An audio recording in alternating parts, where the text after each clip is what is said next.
아멘. 오늘은 주도권 하나님께 넘겨드려야 한다는 주제로 함께 말씀 나눌까 합니다. 여러분, 세상에서 가장 위험한 직업이 어떤 거라고 생각합니까? 어떤 일을 하는 게 가장 위험할 거라고 생각하세요? 세상에 많은 직업이 있는데 그 직업들 가운데 뭐가 제일 위험할까요? 세상에 가장 위험한 직업 랭킹 5를 뽑았어요. 다섯 번째는 블라이더라고 이야기합니다. 로데오 경기에 출전해서 황소 등리를 타는 사람, 그 사람을 블라이더 이렇게 우리가 이야기합니다. 90년대 이후로 그들이 많은 인기를 얻어서 많은 돈을 받게 되니까 그런 사람들이 많이 늘었다고 이야기합니다. 근데 15번 출전하게 되면, 경기에 출전하게 되어지면 꼭 한 번은 큰 부상을 입게 되거나 사망에 이른다고 이야기하죠. 그래서 다섯 번째, 오기라고 이야기합니다. 네 번째는 고층 건물 노동자라고 이야기합니다. 고층 건물 노동자. 안전장치를 하고 일을 하지만 자칫 잘못해서 사고가 나면 거의 다 사망할 가능성이 높기 때문에 그렇습니다. 그래서 1000명 가운데 한 6명꼴로 그렇게 사망한다고 이야기하죠. 3위는 뭘까요? 3위는 벌목꾼이라고 이야기합니다. 산에서 나무를 베는 사람들. 나무를 베다 보면 톱날이 그냥 잘라져서 튕겨 나올 때도 있고, 나무가 쓰러지면서 쓰러질 때 거기에 깔려 죽는 사람들이 그렇게 많이 나온다고 이야기합니다. 2위는 석유 채굴자라고 하죠. 석유 채굴자. 석유가 발견되어지면 한 번에 16시간 이상씩 막 노동을 해야 되기 때문에 중노동일 뿐만 아니라 자칫 잘못해서 화기를 잘못 건드리면 그냥 불이 나서 사망할 가능성이 굉장히 높게 되어지는 거죠. 1위는 어떤 직업일까요? 1위는 스네이크 밀커라고 이야기합니다. 스네이크 밀커. 독사 같은 아주 맹독을 가진 이 뱀에게서 독을 채취하는 일을 하는 그런 사람들을 가르치는 거죠. 이 사람들은 1g을 추출하게 되어지면 한 110만 원 정도 번다 그래요. 110만 원 정도. 근데 그걸 벌려면 항상 목숨을 내놓고 이 일을 시작해야만 하는 거죠. 이런 직업들도 참 위험한 일이기도 하지만 이것보다 더 위험한 일이 있다면 그게 뭘까 저는 생각해 봤어요. 사람들에게 가장 위험한 일, 어떤 일일까요? 저는 그것은 바로 스스로 하나님이 되고자 하는 사람들이라고 저는 생각합니다. 아담과 하와가 그렇지 않습니까? 하나님처럼 될 수 있다는 뱀의 꾀임에 넘어가서 하나님처럼 돼보겠다고 하다가 범죄해서 인류를 타락하게 만들어 버렸잖아요. 그 이후에 인류는 끊임없이 자기가 하나님이 되려고 끊임없이 애를 써오지 않았습니까? 여러분 주변을 보십시오. 자기가 하나님이 되려고 하다가 늘 싸움과 다툼이 끊임없이 일어나는 걸 우리는 경험하잖아요. 가정의 다툼이 일어나는 것도 무엇 때문이에요? 내가 주인처럼, 내가 왕처럼 노릇하고 싶어서죠. 내 주장이 언제나 관철되어지고 내 뜻대로 이루어져야만 된다고 생각하기 때문에 그런 것 아니겠어요? 가정만이 아니라 모든 공동체에서, 직장 생활에서 늘 다툼과 다툼이 일어나는 것, 국제적인 전쟁이 발생하는 건 역시도 내가 주도권을 갖고 내가 왕처럼 군림하고 싶어하는 욕망들 때문이라는 걸 우리는 너무나도 잘 알잖아요. 하나님처럼 되려고 한다는 건 내 마음대로 한다는 것이고, 내가 통치하고 내가 주도권을 발휘하면서 살겠다고 하는 거란 말이죠. 그런데 왜 그게 위험합니까? 우리는 하나님과 같은 능력이 없는데 하나님처럼 살려고 하기 때문 아니겠습니까? 이런 이야기가 있죠. 인간은 제안은 할 수 있지만 하나님은 모든 걸 처리할 수 있다. 사람은 결코 다 할 수 있는 능력을 갖지 못했단 말이죠. 겨우 생각하고 제안할 정도가 인간이 할 수 있는 능력의 한계에 불과한 겁니다. 하나님만이 모든 것들을 처리하고 할 수 있는 능력을 가졌단 말이죠. 하나님과 같은 능력이 없는 인간이 하나님처럼 되려고, 하나님처럼 살려고 하는 그 욕망보다 더 파괴적이고 무서운 건 없는 겁니다. 그렇기에 인간은 하나님 앞에 주도권을 넘겨드리고 살아야 하는 거란 말이죠. 그렇다면 우리가 하나님께 주도권을 넘겨드리려면 어떻게 해야 될까요? 첫째로 타인에 대해 비방하지 말아야만 합니다. 타인에 대해, 다른 사람에 대해 비방하지 말아야 한단 말이죠. 11절에 그렇게 말하지 않습니까? 11절 우리 같이 한번 읽어볼까요? 11절 시작. 형제들아 서로 비방하지 말라. 형제를 비방하는 자나 형제를 판단하는 자는 곧 율법을 비방하고 율법을 판단하는 것이라. 신약 성경에 보면 비방이라는 단어가 56회 사용되었습니다. 여러분, 이렇게 많이 사용된 이유는 그 당시의 교회 역시도 수없이 비방의 문제가 비일비재하게 일어났다는 사실을 우리가 확인할 수 있겠죠. 여러분, 비방이 뭡니까? 비방이란 반대, 적대라는 뜻의 카타라는 단어와 말하다는 뜻의 랄레오라는 단어의 합성어입니다. 그래서 반대하는 말, 적대적인 언어, 이게 바로 비방이란 말이죠. 다시 말하면 상대방이 없는 곳에서 그 사람을 대적해 말하고 악의적으로 그 사람에 대해 말하는 게 바로 비방이란 말이죠. 남을 비웃고 깔아뭉개고 깔보는 것, 헐뜯는 것, 백바이킹, 뒤에서 그를 물어뜯는 것, 이게 바로 비방이라고 이야기하는 거죠. 여러분, 칭찬은 사실 본인이 없는 곳에서 해야 되고 비방은 본인이 없는 곳에서 하지 않는 게 덕스러운 거란 말이죠. 그런데 인터넷 댓글을 보면 어때요? 우리 사회가 얼마나 비방 문화가 즐비하게 널려 있는지, 편만한지 우리가 인터넷 댓글을 보면 확인할 수 있잖아요. 말과 글로 사람을 죽인단 말이죠. 젊은 연예인들이 이 악플 때문에 목숨을 끊는 경우들이 적지 않게 발생하고 있는 걸 우리가 확인하지 않습니까? 칼로만 사람을 죽이지 않습니다. 칼로 죽이는 사람보다 비방과 댓글로 사람을 죽이는 확률이 훨씬 더 높단 말이죠. 그래서 어떤 의사는 말하기를 암 환자의 대부분은 남에게 비방의 화살을 맞은 적이 있다, 이렇게 얘기했어요. 누군가에게 심한 비방의 화살을 맞아서 그게 가슴을 멍들게 하고 그 가슴의 멍이 점점 퍼져 몸에 병까지 만들어 죽음에 이르게 만드는 게 바로 암이라고 이야기하는 겁니다. 그렇다면 사람들이 왜 다른 사람을 비방하게 될까요? 비방하는 이유가 뭘까요? 첫째는 상대방을 깎아내리고 우위에 서려고 하기 때문이란 말이죠. 요즘 대선철 아닙니까? 우리가 토론이나 뉴스에 보면 다 상대방을 그냥 다 까는 거잖아요. 대부분. 여러분, 남을 비방한다고 자기가 높아져요? 아니죠. 오히려 그건 자기 스스로를 더 깎아내리는 일이 되는 겁니다. 얼마나 못났으면 상대방을 그렇게 비방하고 깎아내릴까요? 그 정도의 인격밖에 되지 못한다는 걸 스스로 드러내는 게 바로 비방하고 험담하는 거란 말이죠. 두 번째, 왜 다른 사람들을 비방해요? 상대방의 사정을 이해해 주지 못하기 때문이란 말이죠. 상대방의 입장에 서보려고 하지 않습니다. 상대방의 입장을 알아보려고 하잖아요. 그냥 무조건 그냥 말하기 쉬운 대로 말하기 때문에 비방한단 말이죠. 세 번째, 왜 비방해요? 비방하는 게 어느새 습관처럼 내 몸에 배었기 때문이란 말이죠. 내 몸에 배어서. 입만 열면 사람 이야기하고 입만 열면 사람들을 그냥 씹는 경우가 그래서 생기는 겁니다. 왜 비방할까요? 근원적으로 네 번째 비방은 본질적으로 죄의 본성이기 때문에 그렇단 말이죠. 그래서 우리가 비방하지 않으려고 해야 비방하지 않을 수 있는 것이지 가만히 있으면 누구나 다 비방할 수밖에 없어요. 모든 사람이 다 죄를 범한 것처럼 모든 사람은 다 비방할 수밖에 없게 되어 있단 말이죠. 바울이 로마서 3장 13절 14절에 그래서 뭐라고 이야기합니까? 그 입술에는 독사의 독이 있고 그 입에는 저주와 악독이 가득하다, 이렇게 얘기하죠. 우리의 입에 뭐가 가득해요? 독사의 독이 가득해.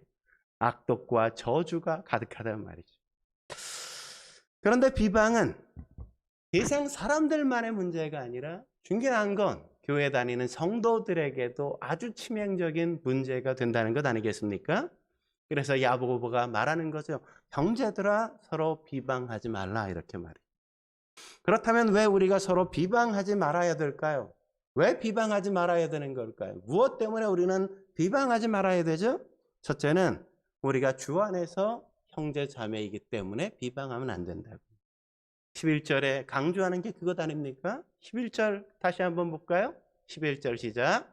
형제들아 서로 비방하지 말라. 형제를 비방하는 자가 형제를 판단하는 자는, 이렇게 말하잖아요.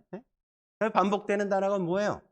우리가 비방하고 우리가 판단하는 사람이 너의 형제가 아니냐 이거죠. 너의 자매가 아니냐 이거죠. 어떻게 우리가 한 가족인데 하나님의 자녀인데 어떻게 상대방에 대해서 마치 대적인 것처럼 그렇게 비방하고 판단할 수 있냐고 말하는 것 아닙니까? 우리는 서로에게 비방의 대상이 아니라 사랑의 대상이라는 거죠. 허물을 들춰내야 될 대적이 아니라 허물이 드러난다 할지라도 그걸 도리어 덮어줘야 될 형제라는 사실을 잊지 말라고 이야기하는 겁니다. 그렇다면 왜 우리가 서로 비방하지 말아야 할까요? 두 번째는 그것이 하나님의 율법을 어기는 게 되기 때문이란 말이죠. 그것이 하나님의 율법을 어기는 게 되기 때문입니다. 11절 정말 그런지 함께 읽어볼까요? 11절 읽겠습니다. 시작. 형제들아 서로 비방하지 말라. 형제를 비방하는 자나 형제를 판단하는 자는 곧 율법을 비방하고 율법을 판단하는 것이라. 형제를 비방하고 형제를 판단하는 게 뭐가 돼요? 율법을 비방하고 율법을 판단하는 것이 된다고요. 왜 그렇다고 이야기하는 겁니까? 이유가 뭡니까? 형제를 비방하는 것은 형제를 사랑하라고 하신 하나님의 율법을 정면으로 대적하는 것이 되기 때문에 그렇단 말이에요. 여러분 율법이 뭐라고 얘기하죠? 레위기 19장에 가볼까요? 레위기 19장 16절에서 18절 같이 한번 읽어볼까요? 시작. 너는 내 백성 중에 돌아다니며 사람을 비방하지 말며 내 이웃의 피를 흘려 이익을 도모하지 말라. 나는 여호와이니라. 너는 내 형제를 마음으로 미워하지 말며 내 이웃을 반드시 견책하라. 그리하면 내가 그에 대하여 죄를 담당하지 아니하리라. 원수를 갚지 말며 동포를 원망하지 말며 내 이웃을 사랑하기를 내 자신과 같이 사랑하라. 나는 여호와이니라. 하나님은 형제를 비방하지 말고 형제를 사랑하라고 말씀하시지 않았습니까? 분명하게 그렇게 명령하셨단 말이죠. 그런데 비방을 해요? 그건 형제를 사랑하지 않는 것이란 말이죠. 형제의 피를 흘리는 거란 말이죠. 형제의 피를 흘려서까지 내 이익을 도모하겠다는 것이기 때문에 그것은 범죄라고 이야기하는 것이요. 그것은 하나님의 율법을 정면으로 어기는 거라고 말씀하는 겁니다. 왜 우리가 비방하지 말아야 될까요? 세 번째는 그것이 하나님의 주권을 침해하는 것이 되기 때문인 겁니다. 하나님의 주권을 침해하는 것이 된단 말이죠. 11절, 12절이 그렇게 말하지 않습니까? 다시 한번 11절, 12절 천천히 읽어보죠. 시작. 내가 만일 율법을 판단하면 율법의 준행자가 아니요 재판관이로다. 입법자와 재판관은 오직 한 분이시니 능히 구원하기도 하시며 멸하기도 하시느니라. 너는 누구이기에 이웃을 판단하느냐. 여기 보면 두 단어가 대조되지 않습니까? 율법의 준행자 그리고 율법의 판단자. 이렇게 두 대상이 나오죠. 재판관이. 율법의 준행자와 율법의 재판관이 대조를 이룬단 말이죠. 하나님이 우리에게 율법을 주신 건 율법을 지키는 준행자가 되게 하기 위한 것이지 우리가 남을 판단하는 재판관이 되게 하기 위해서 우리에게 율법을 주신 게 결코 아니란 말이죠.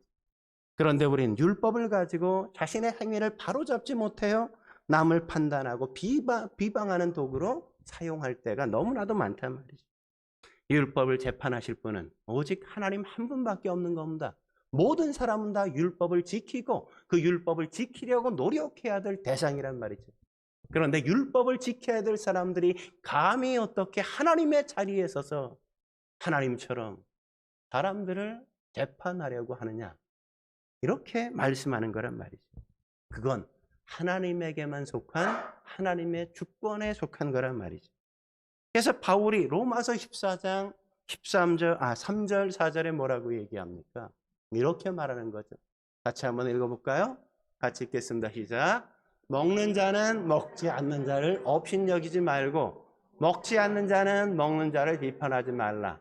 이는 하나님이 그를 받으셨음이라. 남의 하인을 비판하는 너는 누구냐? 그가 서 있는 것이나 넘어지는 것이 자기 주인에게 있음에 그가 세움을 받으리니 이는 그를 세우시는 권능이 주께 있음이라. 남을 판단하고 비방하는 건 오직 하나님께 속한 권한이란 말이죠. 하나님만이 하실 수 있는 거란 말이죠. 어느 누구에 대해서도 판단하면 안 돼요. 어느 누구에 대해서도 비방하면 안 된단 말이죠. 그건 하나님의 권한에 속한 것이기 때문이라는 겁니다. 하나님만이 하실 수 있는 자격이 있는데 어떻게 전혀 자격 없는 너희가 판단하고 비방하려고 드느냐고 이야기하는 거죠. 그러므로 우리는 오직 하나님께서 주신 대로 비방하는 것이 아니라 용서하고 이해해주고 용납해주려는 태도로 살아야 한다고 성경이 말하는 겁니다. 우리가 비방하지 말아야 될 이유 또 하나 뭘까요? 네 번째, 하나님의 무서운 징계가 뒤따르기 때문인 겁니다. 비방을 하면 거기에 대한 하나님의 무서운 징계가 뒤따른다는 사실을 우리가 놓치면 안 돼요. 여러분, 모세를 보십시오. 아내가 죽은 뒤에 에도피아 여인을 아내로 맞지 않습니까? 재혼했단 말이죠. 그런데 이걸 모세의 누이인 미리암이 못마땅해 여겼죠. 그래서 그의 오빠인 아론과 더불어 모세를 비방하지 않습니까? 그 이유가 뭐라고 이야기하죠? 그 이유에 대해서 성경은 뭐라고 이야기합니까? 민수기 12장 2절에 이렇게 말하는 걸 우리가 확인할 수 있죠. 같이 읽어보죠. 시작. 그들이 이르되 여호와께서 모세와 말씀하시냐? 우리와도 말씀하지 아니하셨느냐? 네. 뭐 때문에 비방해요? 시기하기 때문인 거죠. 그죠? 네? 시기하기 때문에. 그래서 하나님이 그들에게 뭐라고 말합니까? 12장 8절에 보면 이렇게 얘기하죠. 그와는 내가 대면하여 명백히 말하고 은밀한 말로 하지 아니하며 그는 또 여호와의 형상을 보거늘 너희가 어찌하여 내 종 모세를 비방하기를 두려워하지 아니하느냐. 내 종 모세를 비방하기를 어떻게 두려워하지 않느냐고 말씀하지 않습니까? 그래서 결국 그들이 어떻게 되어져요? 나병에 걸려요. 나병에 발해서 나병에 걸린단 말이죠. 여러분, 미갈도 보십시오. 미갈이 남편 다윗을 비방하자 어떤 일이 있게 되어집니까? 그가 더 이상 아이를 갖지 못하는 하나님의 징계를 받게 되었단 말이죠. 우리가 남편을 비방하고 아내를 비방하고 자식을 비방하고 성도들을 비방하면 그에 따른 대가를 받을 수밖에 없다는 사실을 우리는 명심해야 되는 겁니다. 사이가 좋아질 수가 없다고요. 신앙이 재미가 없어져요. 하나님의 풍성한 축복을 받아 누릴 수 없게 된단 말이죠. 그러므로 사랑하는 성도 여러분, 우리가 타인에 대하여 함부로 판단하거나 비방하려고 해서는 안 됩니다. 한 걸음 더 나아가 우리가 하나님께 주도권을 넘겨드리려면 어떻게 해야 될까요? 두 번째, 자신에 대해 자랑하지 말아야 한다는 겁니다. 자신에 대해 자랑하지 말아야 한다는 말이죠. 16절이 그렇게 말하지 않습니까? 16절. 이제도 너희가 허탄한 자랑을 하니 그러한 자랑은 다 악한 것이라. 자랑이 뭐라고요? 다 악하다고 이야기하잖아요. 야고보는 흥이 그 당시에 있었던 상인들을 예로 들면서 자랑이 얼마나 큰 죄인지를 분석해내고 있단 말이죠. 그 당시도 지금처럼 유대인들은 가는 곳마다 장사를 너무나도 잘했어요. 그래서 그 유명세를 떨쳤단 말이죠. 야고보는 그런 장사꾼들처럼 사는 사람들에게 이렇게 말하는 겁니다. 13절 같이 한번 읽어볼까요? 13절 시작. 들으라, 너희 중에 말하기를 오늘이나 내일이나 너희가 어떤 도시에 가서 거기서 1년을 머물며 장사하여 이익을 벌이라 하는 자들아. 여러분, 장사하는 게 죄일까요? 죄는 아니죠. 그죠? 돈을 버는 게 문제입니까? 아니, 돈은 버는 게 무슨 문제예요? 먹고 살려면 다 돈을 벌어야 돼. 그럼 미래를 계획하는 게 문제일까요? 아니요. 미래는 다 누구나 다 계획할 수밖에 없는 거죠.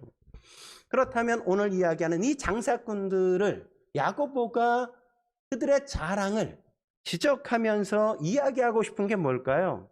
여기서 자랑에 대한 이 묘사하는 단어가 뭐예요?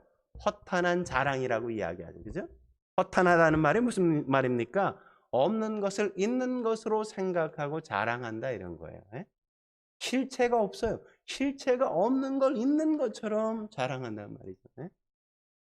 그게 바로 허탄한 자랑이라고요. 그렇다면 이 허탄한 자랑 안에 감춰진 진짜 인간의 자랑의 문제 어떤 걸까요? 진짜 인간이 자랑하고자 하는 것에 숨겨진 인간의 문제 뭐냐 이거죠. 왜 자랑하지 말라 그랬냐 이거예요. 첫째, 하나님을 빼고서 계획하려고 하는 거예요. 하나님을 내 인생에서 예배시키고 열애시키려고 하는 게 인간의 마음이란 말이죠. 여러분 본문에 등장하는 장사꾼이 얼마나 적극적입니까? 아주 유능한 비즈니스맨 아닙니까? 언제 할지, 어디서 할지, 어느 기간만큼 할지, 또 얼만큼 이익을 남길지 그 모든 걸 철저하게 다 계획했단 말이죠. 분명한 목적이 있습니다. 그런데 성경은 왜 그를 질책하는 걸까요? 무엇 때문에 그래요? 두 가지 때문에요. 하나는 그들이 하나님을 빼고서 계획을 세웠다는 거죠. 그리고 또 하나, 그렇기 때문에 그들이 빠질 수밖에 없는 것은 맘모니즘에 빠질 수밖에 없다고 이야기한단 말이죠. 여러분, 물질 자체가 나쁜 건 아니죠. 물질은 하나님이 우리에게 누리도록 풍성한 삶을 살도록 허락하신 거란 말이죠. 하지만 물질은 삶을 풍요롭게 하기 위한 방편으로 주신 것이지 그게 우리의 삶의 목적이나 목표가 될 수는 없단 말이죠. 그런데 많은 사람들이 하나님을 잃어버리다 보니까 맘모니즘에 빠지게 되어진단 말이죠. 물질을 숭배하며 삶을 살 수밖에 없다는 겁니다. 물질이 삶의 목적이 되었단 말이죠. 그러다 보니까 자기의 힘을 숭배하게 되어지고 자기의 힘을 의지할 수밖에 없게 되었다고 말하지 않습니까? 그래서 이 장사꾼들이 뭐라고 말한다고요? 장사하여 이익을 보리라 이렇게 얘기한다고. 내가 하겠다 이거죠. 내가 장사하여 이익을 보겠다. 그 속엔 하나님이 눈꼽만치도 존재하지 않는 거예요. 하나님에 대한 생각이 전혀 있지 않다고요. 성경은 이런 사람들의 어리석음에 대해서 예레미야 2장 13절에 이렇게 말하는 걸 확인할 수 있죠. 같이 한번 읽어볼까요? 13절 시작. 내 백성이 두 가지 악을 행하였나니 곧 그들이 생수에 근원되는 나를 버린 것과 스스로 웅덩이를 판 것인데 그것은 그 물을 가두지 못할 터진 웅덩이라. 네. 터진 웅덩이엔 아무리 물을 담아도 채워지지가 않는단 말이죠. 하나님 없이 세운 계획은 마치 터진 웅덩이와 같은 겁니다. 그래서 제 아무리 노력해도 행복해지려고 해도 하나님을 떠나선 결코 행복을 누릴 수가 없단 말이죠. 열심히 일해 돈을 많이 번 것 같은데 돈이 많은데 마음속에는 그냥 허무함이 밀려온다고요. 허전하다고요. 예? 뻥 뚫린 것 같아요. 열심히 뛰었는데 남은 게 없어요. 많이 번 것 같은데 밤을 새워 노력했는데 내 손에 쥐어진 게 아무것도 없이 내 손이 빈털터리가 된 경우들이 많단 말이죠. 예? 그때 깨달아야 될 건 뭐예요? 생수의 근원 대신 하나님을 혹시 내가 떠나 있는 건 아닌가를 생각해 봐야 한다. 하나님이 주시지 않으면 우리가 아무리 열심히 노력한다고 해도 그것을 얻을 수가 없단 말이죠. 하나님이 주실 때만 내 열심과 노력이 의미가 있고 가치가 있어 그것을 얻을 수 있는 것이지 하나님이 주시지 않으면 아무것도 얻지 못한다고요. 그래서 그걸 깨달은 솔로몬은 잠언 3장 5, 6절에 이렇게 말하지 않습니까? 잠언 3장 5, 6절 너는 마음을 다하여 여호와를 신뢰하고 내 명철을 의지하지 말라. 너는 범사의 그를 인정하라. 그리하면 내 길을 지도하시리라. 하나님의 존재를 인정하고 하나님이 계시다는 걸 인정하고 그분을 의식하고 그분의 지도를 바라고 우리가 살지 않으면 그분이 우리에게 그 어떤 것도 주실 수 없다고요. 하나님이 막으시면 우리가 얻을 수가 없는 겁니다. 여러분 2002년 월드컵 때 우리가 뭘 경험했어요? 우리는 한 번도 월드컵에서 16강을 올라가지 못했습니다. 근데 감독이 바뀌어 히딩크가 감독이 되어서 우리는 4강까지 올라가잖아요. 감독의 지도가 그만큼 중요한 겁니다. 누구의 지도를 받느냐가 그만큼 중요하단 말이죠. 우리가 하나님의 지도를 받을 수 있어야 우리는 우리가 기대하는, 우리가 생각하는 그 이상의 삶을 살 수 있단 말이죠. 우리가 바라고, 우리가 평가하고, 우리가 판단한 그게 전부가 아니라 그 이상을 바라보고 우리를 지도하시는 하나님, 그분의 지도를 받아야 우리는 새로운 인생을 살 수 있는 겁니다. 둘째, 우리는 불확실한 내일을 예측한단 말이죠. 네? 내일은 누구의 것이에요? 내일은 우리 게 아니에요. 내일은 하나님의 것이란 말이죠. 14절에 근데 뭐라고 이야기합니까? 그래서 14절 같이 읽어볼까요? 시작. 내일 일을 너희가 알지 못하는도다. 너희 생명이 무엇이냐? 너희는 잠깐 보이다가 없어지는 안개니라. 네. 사람은 내일을 알 수 없단 말이죠. 그래서 사람들은 늘 불안하지 않습니까? 왜요? 불확실한 내일 때문인 거죠, 내일. 내일 어떤 일이 벌어질지, 뭐가 일어날지 우리가 알지 못하기 때문에 늘 불안해요. 그 불안을 해소하기 위해 사람들이 하는 짓이 뭐죠? 무당을 찾아가잖아요. 예? 예, 요새 대선에도 또 뭐, 예, 그런 이슈가 나오는데 무당을 찾아가고 또 철학관을 찾아가고 막 예? 도사님을 찾아가고 예? 보통 사람들은 신문에 난 오늘의 운세를 보려고 하는 그런 욕망이 늘 사람들의 내면에 있단 말이죠. 여러분, 오늘과 내일의 차이가 뭡니까? 오늘은 하나님이 내게 허락하신 날이지만 내일은 하나님께 속한 날이란 말이죠. 지금은 하나님이 내게 주신 현재이지만 내일은, 다음은 결코 우리가 어떻게 할 수 있는 게 아니란 말이죠. 하나님이 허락하시지 않으면 우리에겐 내일이 없습니다. 다음 순간이 없단 말이죠. 내일은 철저히 하나님의 것이란 말이죠. 그런데 인간이 뭐라 그래요? 오늘이나 내일이나 장사하여 얻으리라 이런단 말이죠. 네? 내일이 마치 내게 있는 것처럼 네? 그렇게 생각하는 인간의 그 허탄한 자랑 네? 그걸 하나님께서 지적하시는 거예요. 세 번째, 자신들의 마음대로 하려는 겁니다. 자기의 마음. 하나님이 없다 말하고 하나님께 속한 영역까지 내가 마음대로 계획하고 이제는 내 마음대로 살겠다 이렇게 말한단 말이죠. 15절 16절 그래서 뭐라고 이야기하죠? 이렇게 말하죠. 같이 읽겠습니다. 시작. 너희가 도리어 말하기를 주의 뜻이면 우리가 살기도 하고 이것저것을 하리라 할 것이거늘 이제는 너희가 허탄한 자랑을 하니 그러한 자랑은 다 악한 것이라. 참 마음이 아픈 게 뭐냐면 이런 거예요. 이게 성도들에게 한 이야기잖아요. 그러니까 하나님의 뜻을 알아요, 몰라요? 알아요. 하나님의 뜻이 뭔지, 어떻게 살아야 하는지 다 알고 있어요. 그렇게 한다고 고백해요. 그게 은혜로운 삶이라고 그도 이야기하고 그렇게 성도들과 함께 교제합니다. 그런데 자기의 삶의 자리에 가면 그렇게 살지 않고 자기 마음대로 살아요. 몰라서 그렇게 사는 게 아니에요. 하나님이 계신다는 거 알아요. 하나님의 말씀도 알아요. 하나님의 뜻에 대해서 늘 얘기도 해요. 근데 삶의 현장에 가면 무언가를 결정하는 순간에 가면 하나님이 내게 어떻게 하라고 하실까가 아니라 내 마음대로 내가 하고 싶은 대로 내가 왕처럼 내가 주인처럼 내 뜻대로 행한다는 거죠. 자신을 높이고 하나님을 무시하는 거죠. 하나님은 겸손한 자를 은혜를 베푸시고 교만한 자에게 하나님은 물리치신다고 말씀하지 않습니까? 교만을 멀리하고 겸손하라고 성경은 누누이 강조한단 말이죠. 여러분, 인류의 비극이 다 교만에서부터 시작되는 것 아닙니까? 아담과 하와가 하나님처럼 되고자 해서 그들은 에덴에서 쫓겨났잖아요. 하나님처럼 높아지려 바벨탑을 쌓던 그들이 언어가 다 혼잡해지게 되어지지 않습니까? 어리석은 부자를 우리가 너무 잘 알잖아요. 네? 그 많은 걸 다 추수하고 창고도 얼고 그 많은 걸 다 갖다 쌓아놓고 이제 놀고 먹고 즐기며 마음대로 살겠다 이렇게 얘기했는데 하나님이 오늘 밤 내 영혼을 더러 찾아갈 건데 그게 과연 내가 즐길 수 있을까? 이러잖아요. 네? 인간의 교만을 하나님은 결코 내버려 두시지 않는단 말이에요. 그래서 그 교만은 언제나 허망한 허탄한 자랑밖에는 되어질 수 없다고 이야기하는 겁니다. 교만한 사람은 혼자 계획을 해요. 겸손한 사람은 하나님과 함께 계획합니다. 교만한 사람은 혼자 일을 합니다. 그러나 겸손한 사람은 하나님과 함께 일한단 말이죠.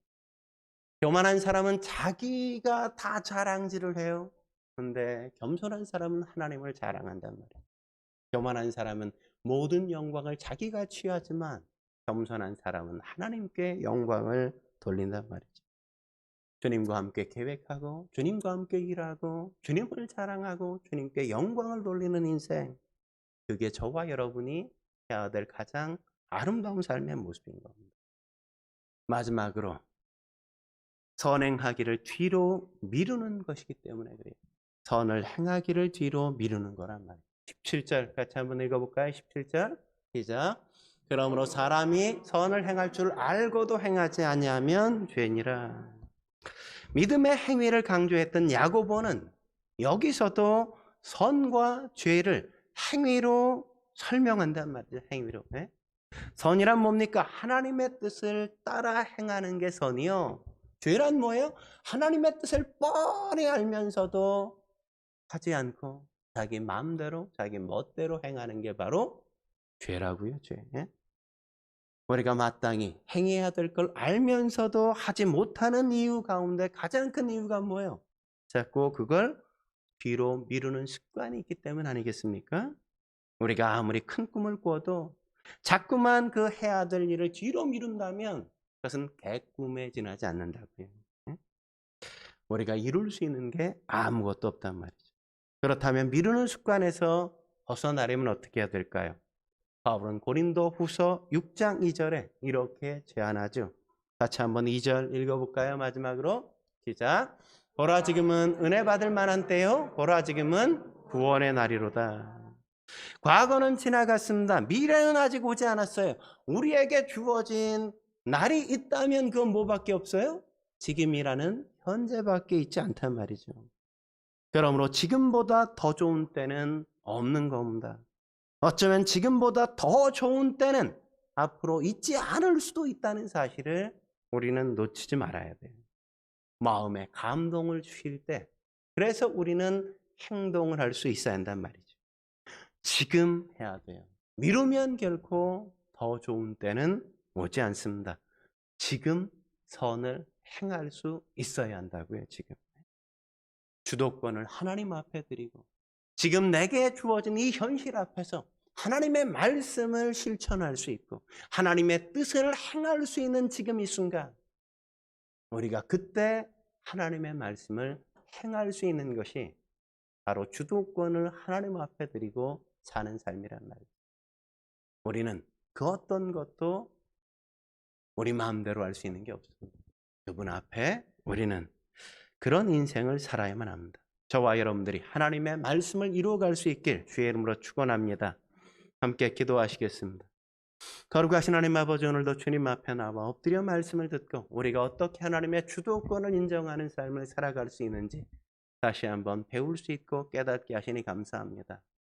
하나님이 창조하시고 하나님의 자녀로 삼은 우리 형제 자매들에 대해서 우리가 결코 판단하지 않게 하시고 마치 하나님인 것처럼 그들을 비방하지 않도록, 험담하지 않게 우리의 입을 제갈물릴 수 있게 주여 도와주시고 나 자신이 마치 하나님인 것처럼 자랑하지 않도록 우리를 새롭게 주옵소서.